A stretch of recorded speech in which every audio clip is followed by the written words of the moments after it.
Assalamualaikum warahmatullahi wabarakatuh. Apa kabarnya anak-anak hebat? Semoga anak-anak ibu semua dalam keadaan sehat dan tetap semangat. Baiklah, pada hari ini kita akan masuk pelajaran kita tema 3, benda di sekitarmu. Kelas 3, subtema 2, wujud benda. Pembelajaran ke-1. Ayo anak-anak ibu ikuti video pembelajaran berikut ini. Subtema 2, wujud benda. Manusia tidak dapat lepas dari benda di sekitarnya. Keberadaan benda mempermudah manusia melaksanakan aktivitasnya. Ada benda yang terbentuk di alam dan ada benda yang dibuat oleh manusia. Batu, air, dan pasir itu merupakan benda yang terbentuk di alam. Sedangkan mobil, gunting, dan kertas merupakan benda yang dibuat oleh manusia. Sekarang apakah kamu memperhatikan perbedaan dari benda-benda tersebut? Ya, benda dapat dikelompokkan dalam 3 wujud. Wujud apa sajakah itu? Ayo anak-anak ibu kita pelajari bersama-sama. Wujud benda. Setiap benda pasti memiliki wujud. Wujud benda ada 3, yaitu padat, cair, dan gas. Tas, buku, dan pensil berwujud padat. Minyak dan air berwujud cair. Gas hidrogen dalam balon berwujud gas. Anak-anak ibu menyebutkan contoh lainnya. Iya, benda padat misalnya ada lagi lemari, kulkas, mesin cuci, meja, kursi. Kemudian benda cair ada saus, kecap. Benda gas contohnya uap air. Jadi wujud benda itu terbagi menjadi 3. Ada benda-benda yang berwujud padat, kemudian ada benda-benda yang berwujud cair, dan ada benda-benda yang berwujud gas. Di dapur, Dayu melihat benda-benda yang digunakan untuk memasak. Banyak pula bahan-bahan untuk dimasak. Bahan-bahannya seperti bawang, cabai, minyak goreng, dan kecap. Sekarang anak-anak ibu perhatikan dapur rumah Dayu tersebut. Benda-benda apa saja yang kamu lihat yang termasuk benda padat, cair, dan gas yang ada di gambar tersebut. Setelah diamati dapur Dayu tadi, maka benda-benda yang ada di dapur Dayu dapat kita kelompokkan menjadi benda padat, cair, dan gas. Ada apa saja benda padatnya? Ada baskom, spatula, kemudian panci, penggorengan, dan kompor. Kemudian benda cairnya apa? Ada minyak goreng, cuka, kecap, saus, dan air.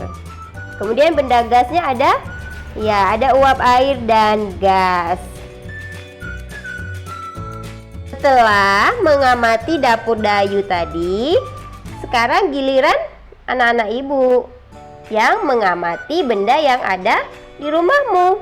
Kemudian kamu tentu dapat menemukan benda padat, cair, dan gas. Kemudian tuliskan benda-benda tersebut dalam kotak yang sudah tersedia. Ada di buku anak-anak ibu di halaman 62. Kamu tulis benda padat apa saja yang ada di rumahmu, benda cair, kemudian benda gas. Setelah itu, kamu telah mengamati benda-benda di sekitarmu. Jawablah pertanyaan berikut ini. Ada 4 pertanyaan. Nomor 1, benda dikelompokkan ke dalam 3 wujud. Tuliskan ketiga wujud benda tersebut. Tulis apa aja. 1 apa, 2 apa, 3 apa. Kemudian 2, tuliskan 2 contoh benda padat di sekitarmu. Kamu tulis 2 contohnya. Kemudian nomor 3, tuliskan 2 contoh benda cair di sekitarmu. Tulis 2 contoh ya benda cair. Kemudian yang keempat, tuliskan 2 contoh benda gas di sekitarmu. Anak-anak ibu kerjakan di buku paketnya ya, atau di buku latihan tematik. Pernahkah anak-anak ibu naik transportasi seperti di gambar? Iya, pasti pernah ya. Oke, tahukah kamu termasuk dalam wujud benda apakah motor itu? Iya, motor termasuk salah satu contoh benda yang berwujud padat. Pada hari Minggu, Edo dibonceng ayah ke rumah nenek. Edo dibonceng ayah dengan motor. Sekarang anak-anak ibu perhatikan Dena jarak ke rumah nenek. Ada rumah Edo, rumah nenek, dan kebun binatang. Rumah Edo ke rumah nenek berapa jaraknya? Iya, 5 km 300 meter. Kemudian ada lagi jalan dari rumah Edo ke kebun binatang. Ada berapa? 1523 meter. Anak-anak ibu, yang harus kamu ingat adalah 1 km itu sama dengan 1000 meter. Jadi 1 km sama dengan 1000 meter. Jarak rumah Edo ke rumah nenek tadi adalah 5 km 300 meter. Sekarang yang dipertanyakan, berapa jarak rumah Edo ke rumah nenek dalam satuan meter. Jadi dia minta dirubah ke dalam satuan meter. Jadi 5 km tambah 300 meter. 300 meter tidak perlu dirubah lagi. Yang harus kita rubah adalah 5 kilometer. 5 kilometer maka dikali 5 dikali 1000. Karena 1 kilometer itu adalah 1000. Jadi 5 kali 1000 sama dengan 5000 meter. Jadi 5000 meter ditambah 300 meter sama dengan 5300 meter. Jadi jarak rumah Edo ke rumah nenek adalah 5300 meter. Selanjutnya, contoh yang kedua, jarak yang harus ditempuh Edo dari rumah ke kebun binatang adalah 1523 meter. Yang ditanya berapa jarak rumah Edo ke kebun binatang dalam satuan kilometer dan meter. Kalau tadi kilometer dan meternya dirubah ke dalam meter. Sekarang meternya dirubah ke dalam kilometer dan meter. Ingat, 1 kilometer sama dengan 1000 meter. Di sini ada 1523. 1000 berarti kita pisahin dulu ribuannya. 1000 meter tambah Sisa meternya 523 meter. Jadi 1000 bagi 1000. Berapa 1000 bagi 1000? Iya, tinggal coret 03. Maka 1 kilometer. Kemudian yang meternya 523 meter, tidak perlu lagi karena sudah berbentuk meter. Maka jadilah 1 kilometer tambah 523 meter. Ada bermacam-macam bentuk bangunan. Ada juga pembentuk bangunan tersebut. Perhatikan denah jarak antara bangunan di bawah. Ada apa saja?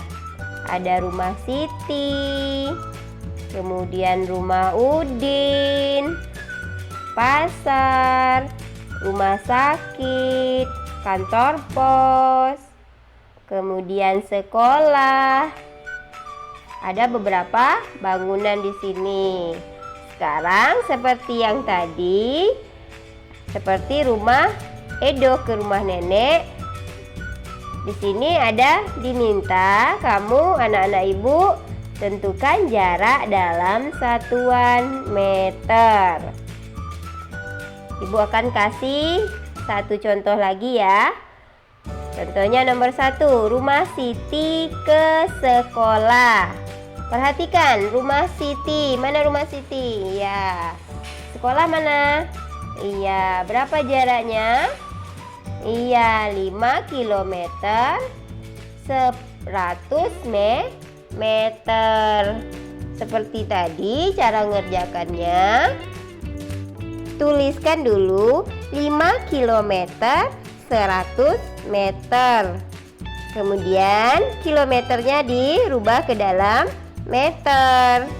5 dikali 1000 sama dengan 5.000. Kemudian 100 meter tidak perlu lagi dirubah karena sudah meter. Jadi 5.000 meter tambah 100 meter sama dengan 5.100 meter.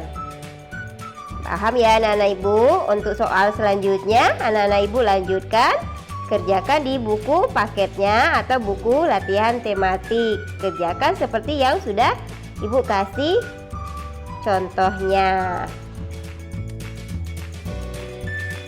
Alat ukur ada bermacam-macam. Kemarin kita sudah belajar macam-macam alat ukur. Ada penggaris, meteran roll, meteran saku, dan lain-lainnya. Baik jenis maupun kegunaannya. Di sini ada alat ukur yang namanya altimeter. Itu altimeter adalah alat yang digunakan untuk mengukur ketinggian suatu titik dari permukaan laut. Biasanya alat ini digunakan untuk mengukur tinggi pesawat saat terbang dari permukaan laut. Juga untuk mengukur tinggi gunung dan hal lain yang berhubungan dengan ketinggian. Makanya untuk mengukur ketinggian itu menggunakan alat ini yang bernama altimeter.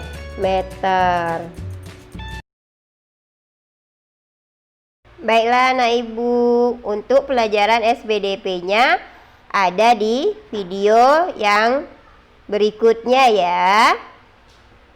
Untuk pelajaran yang ini ibu akhiri. Assalamualaikum warahmatullahi wabarakatuh.